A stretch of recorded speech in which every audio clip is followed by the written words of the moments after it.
త్రివిధ దళాల్లో పాక్ అంటే భారత్ చాలా బలంగా ఉంది. భారతదేశానికి 3 వైపులా కూడా సముద్రం ఉంది కాబట్టి బలమైన నావికా దళం ఉంది. సో ఇప్పుడు భారత్ పాకిస్తాన్ల మధ్య ఉద్రిక్తతలు పెరుగుతూ ఉన్నాయి. నావికా దళ దిగ్బంధం చేసింది భారత్ పాక్ని అనే వార్తలు వినిపిస్తూ ఉన్నాయి. భారత్ నావికా దళం విషయానికి వస్తే అక్కడ చాలా ఈ 2 విమాన వాహక నౌకలు ఉన్నాయి. ఒకటి INS Vikrant, 2 INS Vikramaditya. So నౌకాదళ దిగ్బంధం అంటే ఏంటి, అది ఎలా సాధ్యం అనే విషయం మీద అనలిస్ట్ ఎంజీ రావు గారు మనకి వివరిస్తారు. ఎంజీ రావు గారు నమస్కారం. నౌకాదళ దిగ్బంధం అంటే ఏంటి?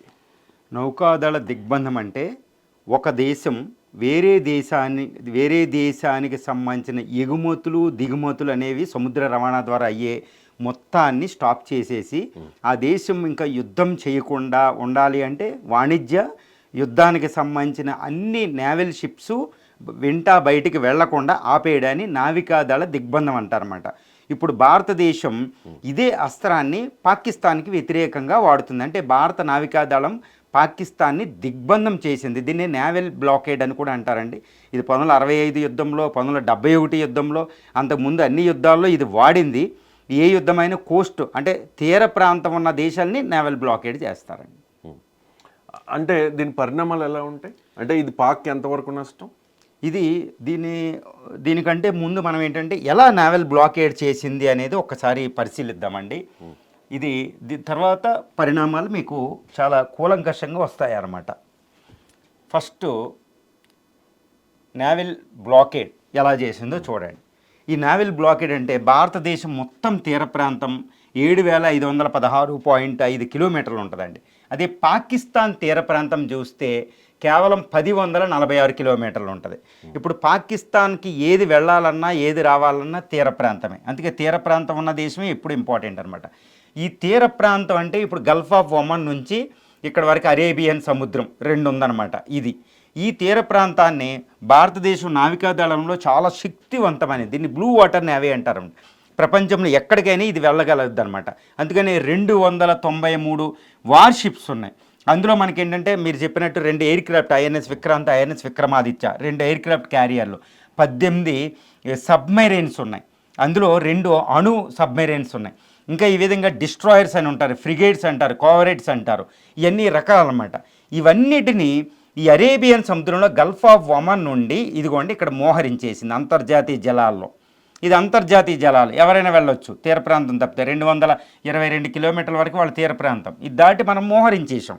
ఇప్పుడు పాకిస్తాన్కి సంబంధించిన వాణిజ్య నౌకలు వెళ్ళాలంటే ఇదిగోండి ఇక్కడ నుంచి ఇలా వెళ్ళాలి, ఇక్కడ ఈ యూరోప్ వెళ్తాయి, ఇక్కడ నుంచి ఇలా తిరిగి ఇక్కడ ఇటు జపాన్ ఇటు వెళ్తాయి. ప్రపంచంలో వాణిజ్యం అంటే దాని ఎగుమతులు దిగుమతులకు సంబంధించిన అన్ని నౌకల్ని మన యుద్ధ నౌకలు అడ్డగించేసినాయి. ఇదిగోండి ఇక్కడ అరేబియన్ సీలో.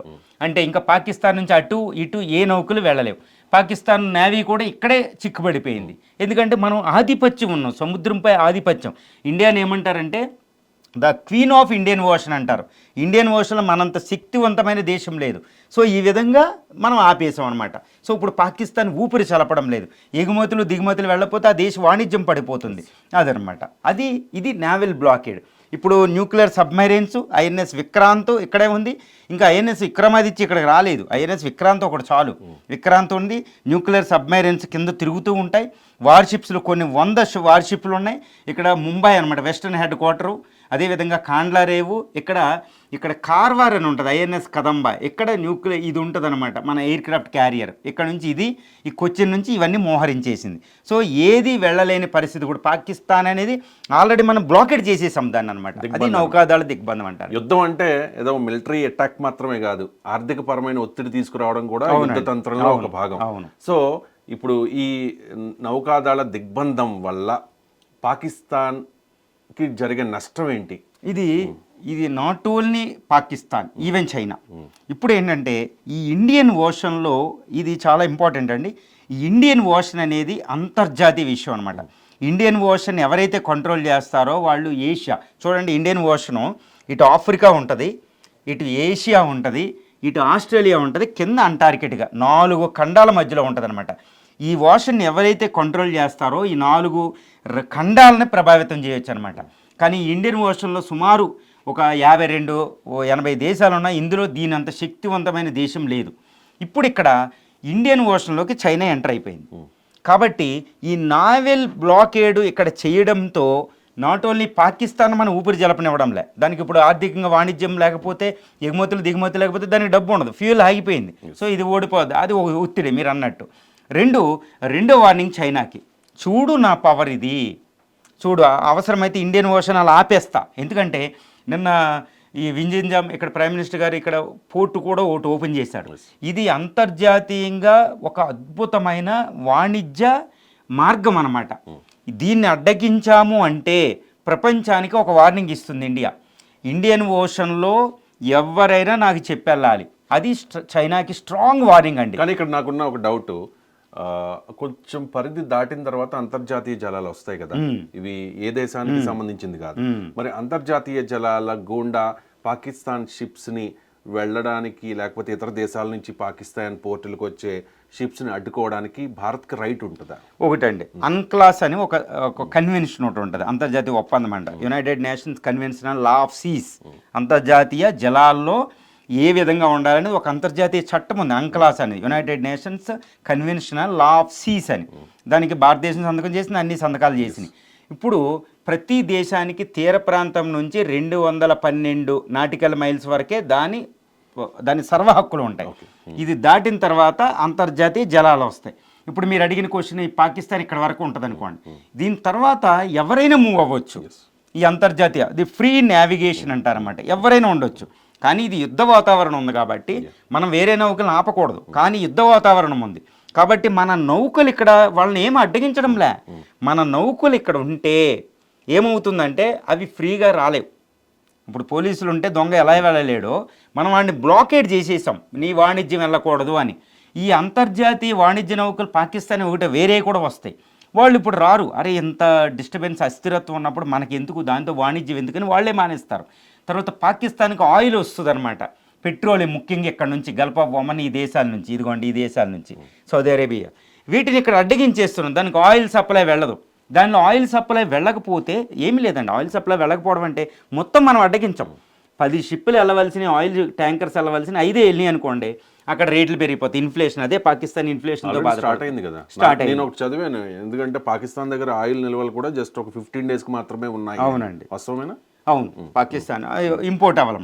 ఈ విధంగా వాణిజ్యాన్ని మనం దాన్ని ఒత్తిడి తీసుకొస్తాం ప్రభావవంతంగా, ఈ విధంగా మనం బ్లాకేడ్ చేసాం అనమాట. దీని పరిణామాలంటే ఇప్పుడు పాకిస్తాన్ ఇన్ఫ్లేషన్ పెరుగుతుంది, వాణిజ్యం ఫ్రీగా అవ్వదు. చైనాకి స్ట్రాంగెస్ట్ వార్నింగ్ ఇస్తున్నాం, ఇదిగోండి చూడు ఇలా బ్లాకేడ్ చేసాం. ఈ అరేబియన్ ఇండియన్ ఓషన్లు అంటే ప్రపంచ వాణిజ్యంలో 40% వాణిజ్యం దీని ద్వారానే వెళుతుంది. ప్రపంచంలో 50% ఆయిల్ రవాణా దీని ద్వారానే వెళుతుంది.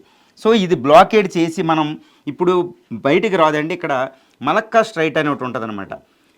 చైనాకి కావలసిన ఆయిల్ సప్లైలో 85% ఈ మార్గం ద్వారానే వెళుతుంది. చైనా ఆయిల్ దిగుమతుల్లో 80% ఇక్కడి నుంచే వెళుతుంది. జపాన్ దిగుమతులు ఇక్కడి నుంచే వెళతాయి. ఇప్పుడు చైనాకి వార్నింగ్ అనమాట. ఇప్పుడు మనం బ్లాకేడ్ చేసాం, అవసరమైతే చైనాకి పాకిస్తాన్కి సపోర్ట్ చేస్తే చైనా నీ నౌకలను కూడా ఇక్కడ అడ్డగిస్తాం. అప్పుడు చైనాకి కూడా ఆయిల్ ఉండదు, ఎందుకంటే చైనా ఆయిల్ అంతా ఇక్కడ నుంచే వెళ్ళాలి, పెట్రోలియం అంతా. సో ఈ విధంగా పాకిస్తాన్కే కాదండి, మనం ప్రపంచంలో ముఖ్యంగా చైనా శత్రు దేశానికి వార్నింగ్ ఇచ్చాం, భవిష్యత్తులో కూడా మా మీద అటాక్ చేస్తే ఇది ఉంటుందని. సో ఈ నౌకాదళ దిగ్బంధం ఈ పాకిస్తాన్ని యుద్ధం రాకుండానే సగం బలాన్ని తీసేసినట్టు అనమాట. అది చైనా కూడా ఇబ్బందేనా? అది చైనా కూడా ఇబ్బంది. ఇప్పుడు చైనా పాకిస్తాన్కి సపోర్ట్గా వచ్చింది అనుకోండి, బంగ్లాదేశ్ కానీ పాకిస్తాన్ చైనా కానీ సపోర్ట్ వచ్చినాయి అనుకోండి, మనం ఈ నావెల్ బ్లాక్ ఈ యుద్ధ నౌకల ద్వారా వాళ్ళకి వెళ్ళి ఆయిల్ కూడా మనం అడ్డగిస్తాం. సో చైనాకు కూడా ప్రమాదం. చైనా ఇంకా ఆర్థిక రంగం ముందుకెళ్దు, ఆయిల్ 85% ఇక్కడి నుంచే వెళ్ళాలి, ఇదిగోండి ఈ మార్గం ద్వారా వెళ్ళి ఈ మలక్కా స్ట్రైట్ ద్వారా వెళ్ళాలి. దీన్ని అడ్డగించేస్తాం. ఇదంతా మనది, మన అడ్డ, భారతదేశం ఇక్కడ మోస్ట్ పవర్ఫుల్ నేషన్. దీన్ని కాదనకుండా మన వీధిలోంచి వెళ్ళినట్టు అనమాట. ఇక్కడ నుంచి కాకుండా ఎవరు వెళ్ళలేరు. సో దట్ మనం ఇదేంటంటే చైనా కూడా బిగ్గెస్ట్ వార్నింగ్ అండి, మా పాకిస్తాన్కి సపోర్ట్గా రాకు, భవిష్యత్తులో మా మీద అటాక్ చేయకు అని. సో దీని విధంగా ప్రపంచంలో చైనాకు వార్నింగ్ ఇచ్చాం, ఇప్పుడు పాకిస్తాన్ని అల్లకొల్లోలం చేస్తుంది. ఇది నావెల్, ఈ నౌకాదళ దిగ్బంధం, ఈ వ్యూహం అనేది ఇప్పుడు జరగబోయే యుద్ధం కానీ జరగకుండానే మనం పాకిస్తాన్ ఓడించేసినట్టు.